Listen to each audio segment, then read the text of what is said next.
বইরস চ্যানেলে আমরা আজকে শুরু করছি হুমায়ূন আহমেদ মিসির আলী সিরিজের উপন্যাস মিসির আলীর আনসলভ।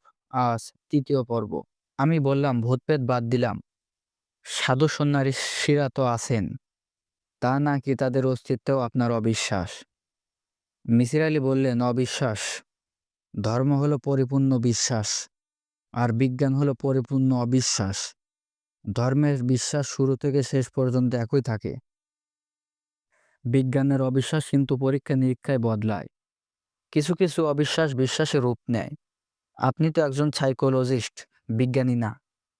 মিসির আলী বললেন, মানুষ মাত্রই বিজ্ঞানী, অবিশ্বাস করা তার নেচারের অংশ। সে জঙ্গলে হাঁটছে, একটা সাপ দেখলো, সে শুরু করলো অবিশ্বাস দিয়ে, দড়ি না তো, নাকি সাপ।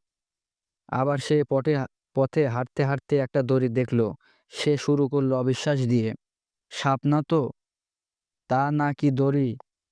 চা খাবেন? খাবো। ঘরে শুধু চা পাতা আছে, আর কিছু নেই। লিকার চা চলবে? চলবে।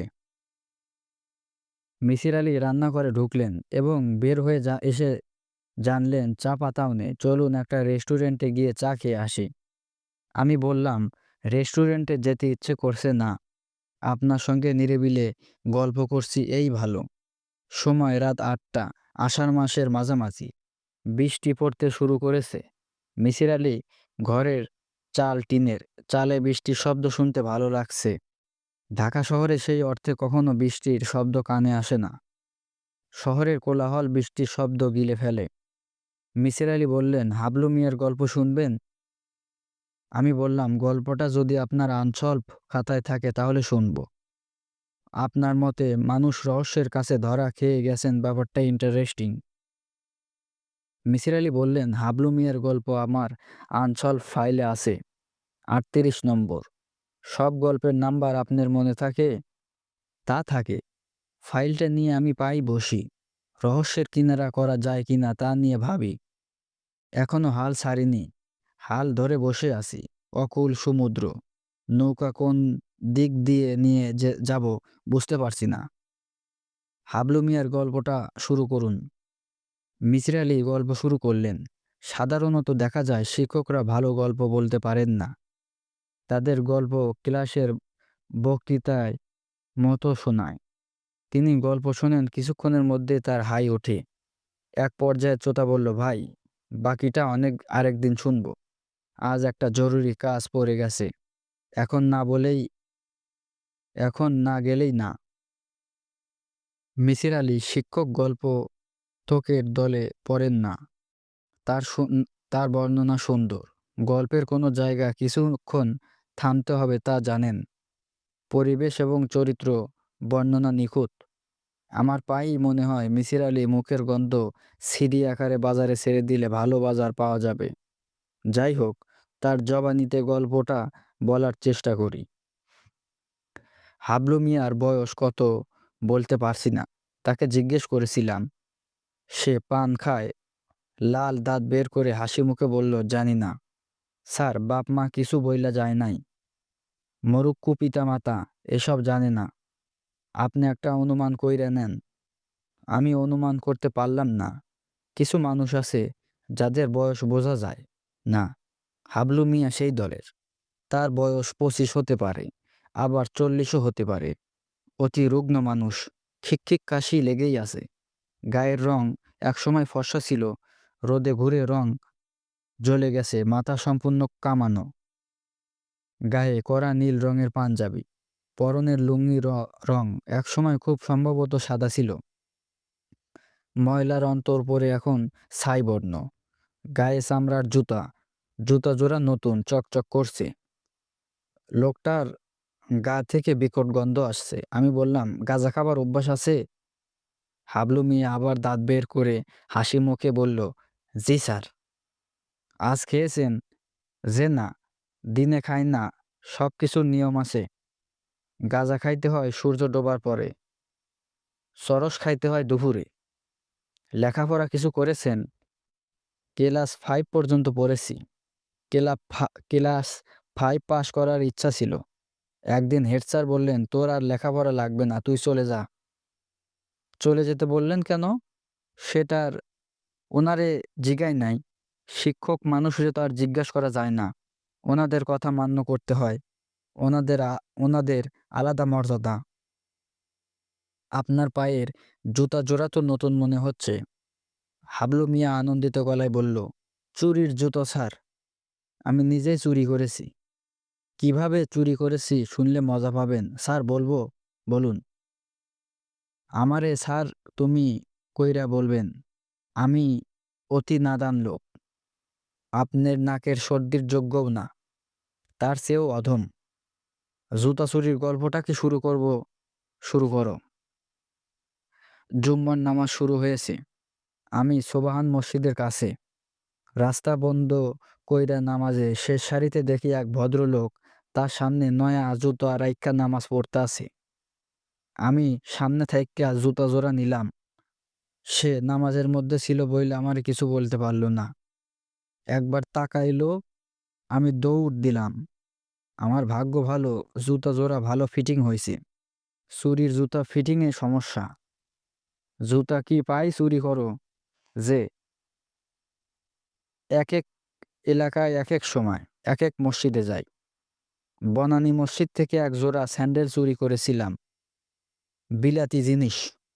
মাত্র ২০০ টাকায় বিক্রি করেছি। এখন আফসোস হয়। আফসোস হয় কেন? নিজের ব্যবহারের জন্য রেখে দিতে পারতাম। স্যান্ডেলে আরাম বেশি। একটু পানের ব্যবস্থা কি করা যাবে স্যার? জর্দা লাগবে না, জর্দা আমার কাছে আছে। গোপাল জর্দা। গোপাল জর্দা ছাড়া অন্য জর্দায় আমার মুখে রুচি আসে না। দিনে কয়টা পান খাও? স্যার হিসাব আছে। ভাতের হিসাব থাকে। দৈনিক ২ বার ৩ বার। পান এবং চা এই ২ এর হিসাব নাই। পানের ব্যবস্থা করেছি। এখন বলো তুমি যে জুতা চুরি করো খারাপ লাগে না? খারাপ লাগে না স্যার, মজা পাই, ইন্টারেস্টিং পাই। উম বাচ্চা থাকতে হইলে ইন্টারেস্ট লাগে। ঠিক বলেছি স্যার? হ্যাঁ। পানের ব্যবস্থা তো স্যার এখনো করেন নাই, অস্থির লাগতেছে। সে পান ছাড়াই বেশ খানিকটা জর্দা মুখে দিয়ে চিবোতে লাগলো। হাবলু মিয়ার সঙ্গে আমার যোগাযোগের বিষয়টা এখন পরিষ্কার করি। তাকে পাঠিয়েছে আমার এক ছাত্র। হাবলু মিয়ার নাকি অদ্ভুত এক আধ্যাত্মিকতা ক্ষমতা। যে কোনো ফলের নাম বললেই সে ২ হাত মুঠি বন্ধ করে। মুঠি খুললেই সেই ফল হাতে দেখা যায়। যে মুঠিবদ্ধ করে ফল আনতে পারে সে পানিও আনতে পারে। পানটা কেন সে আনছে না বুঝলাম না। আমি আমার ছাত্রের কথায় কোনো গুরুত্ব দেইনি। সহজ, হাত সাফায় বোঝাই যাচ্ছে। যেসব ফলের নাম চট করে মানুষের মাথায় আসে সেই সব বিভিন্ন জায়গায় লুকিয়ে রাখা হয়, যথাসময়ে বের করা হয়। ব্যাপারটা আরও পরিষ্কার করে বলি। একজন বুজরুক আমাকে বলল, স্যার যে কোনো একটা ফুলের নাম বলুন। সে ফুলের নাম বলবেন, সেই ফুল আমি পাঞ্জাবির পকেট থেকে বের করে দেব। আমি বললাম, দুপুরমণি ফুল, তুমি বের করো। সে বলল, স্যার পারলাম না। দুপুরমণি ফুলের নামই শুনি নাই, আজই প্রথম শুনলাম। আমি বললাম, তোমার পাঞ্জাবির পকেটে আছে গোলাপ ফুল। তুমি এই গোলাপ ফুল নিয়ে দেখাও, কারণ ১০ জন মানুষের মধ্যে ৭ জনই বলবে গোলাপ ফুলের কথা। বুজরুকি মাথা চুলকে বলল, স্যার কথা সত্য বলছেন, মাটি খাই। তয় স্যার শুধু গোলাপ রাখি না, রজনীগন্ধাও রাখি। আজকাল অনেককেই রজনীগন্ধার কথা বলে। যাই হোক, আমাদের হাবলু মিয়াকে আমি সেই দলেই ফেলেছি। লোকটার চোখই বলে দিচ্ছে সে মহা ধূর্ত। অনেককে ধোঁকা দিয়ে এখন সে এসেছে আমার ঘরে। ঘরে পান ছিল না, দোকান থেকে পান আনিয়ে তাকে দিয়েছি। ২ কিলি পান একসঙ্গে মুখে পুরে সে জড়ানো গলায় বলল, স্যার কি খেতে চান বলেন, এনে দেই। সে হাত মুঠি করল। আমি বললাম, একটা আখরেট এনে দাও। হাবলু মিয়া বিক্ষিপ্ত গলায় বলল, আখরেট কি জিনিস? এক ধরনের বাদাম। জীবনে স্যার নাম শুনি নাই। আমি বললাম, আমাকে তাহলে খাওয়াতে পারছো না? হাবলু মিয়া বলল, কেন পারবো না স্যার, আপনি খাবেন, আমি একটু খায়া দেখব। তবে স্বাদ পাবো বলে মনে হয় না। পান জর্দা খায়া জিহ্বা নষ্ট। যাই খাই ঘাসের মতো লাগে। একবার নেত্রকোনার বালিশ মিষ্টি খাওয়ার শখ হলো। খায়া দেখি সেইটাও ঘাসের মতো। মিষ্টির বংশ নাই। আমার কাছে এখন চিনিও যা লবণ তা। কথা শেষ করে হাবলু মিয়া হাতের মুঠি খুলল। তার হাতে দুটো আখরোট। সে বিস্মিত হয়ে আখরোট দেখছে। আমি মোটামুটি হতভম্ব। হাবলু মিয়া বলল, জিনিসটা ভাঙো কেমনে? দাঁত দিয়া? হাবলু মিয়া কামড়াকামড়ি শুরু করলো। কিছুক্ষণের মধ্যেই আখরোট খোসা ভাঙিল। হাবলু মিয়া বাদাম ভেঙে মুখে দিয়ে চিবুতে চিবুতে বলল, কোনো স্বাদ নাই, শুকনা খড়ের মতো। আমি বললাম, এখন কি অন্য কোনো ফল আনা যাবে? হাবলু বলল, অবশ্যই, ফলের নাম বলেন। তবে স্যার, হাতের মুঠোর চেয়ে বড় ফল হইলে পারবো না। তরমুজ আনতে পারবো না, কলা পারবো না। আমি বললাম, আমি আনতে পারবো, ছোট সাইজের আমি তো আছে। আম পারবো, আমি অনেকবার আনছি। হাবলু মিয়া দুই হাত ডান হাতের ওপর বাম হাত রেখে মুঠি মতো করলো, চোখ বন্ধ করলো, সামান্য ঝাঁকি দিয়ে মুঠি করলো। আমি সেখানে আছি। সে আমার হাতে আম দিতে বলল, খেয়ে দেখেন স্যার, মিষ্টি আছে কিনা। মধুর মতো মিষ্টি হওয়ার কথা, মাঝে মধ্যে টকও হয়। একবার আমি আসছে কাক দেশান্তরী আম, এমন টক যে কাক খাইলে দেশান্তরী হইব। স্যার, আমারে খেলা দেখে খুশি হয়েছেন? খুশি হয়েছি। এটা কি কোনো খেলা? স্যার, দুনিয়াটা তো খেলা, বিরাট খেলা, ক্রিকেট খেলা। কেউ সেঞ্চুরি করে, কেউ আমার মতে শূন্য পায়া আউট।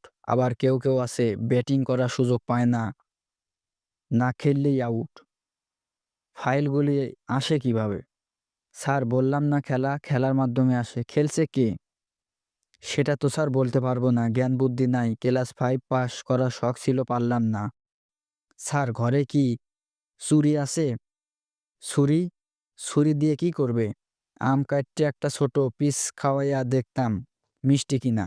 যদিও মন বলছে মিষ্টি, তয় মনের কথা বনে যায়। আমি ছুরি আনলাম, এক পিস হাবলু মিয়া খেলো, এক পিস আমি খেলাম। আম মিষ্টি, কড়া মিষ্টি। হাবলু আনন্দিত গলায় বলল, ইজ্জত রক্ষা হইছে। আমি মিষ্টি টক হইলে আপনার কাছে বেজ্জত হইতাম। স্যার, ইজ্জত দেন উঠি। আরেকবার আসতে পারবেন?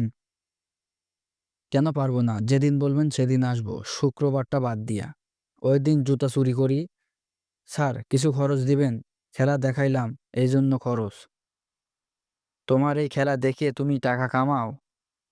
যে নে, আমার কোনো দাবি নাই। যে যা দেয় তাই নেই। সবচেয়ে বেশি কত পেয়েছো? 500 পাইছিলাম একবার। স্যারের নাম ভুললে গেছি। মুসল্লু মানুষ, নুরানি চেহারা। সেই মুরব্বি ভাবছে আমি জিনের মাধ্যমে আনি। আমি শিকার পাইছি। তার ভাবনা, সে ভাববে, আমার কি? মুরব্বি বলল, হাবলু মিয়া, তোমার কি জিন আছে? আমি বললাম, যে স্যার, আপনার দোয়ায় আছে। মুরব্বি বলল, জিন কয়টা? আমি বললাম, 2টা, একটা মদি আর একটা মর্দা। মর্দা তার নাম জাহেল, ফল ফ্রুট সেই আনে। মুরব্বি আমার কথা সবই বিশ্বাস পাইছে। আমার বকশিস দিয়া 500 টাকা। আমি বললাম, তুমি জিনের মাধ্যমে আনো না? যে না, কিভাবে আনো? স্যার, আপনারে তো আমি আগেই বলেছি, এইটা একটা খেলা।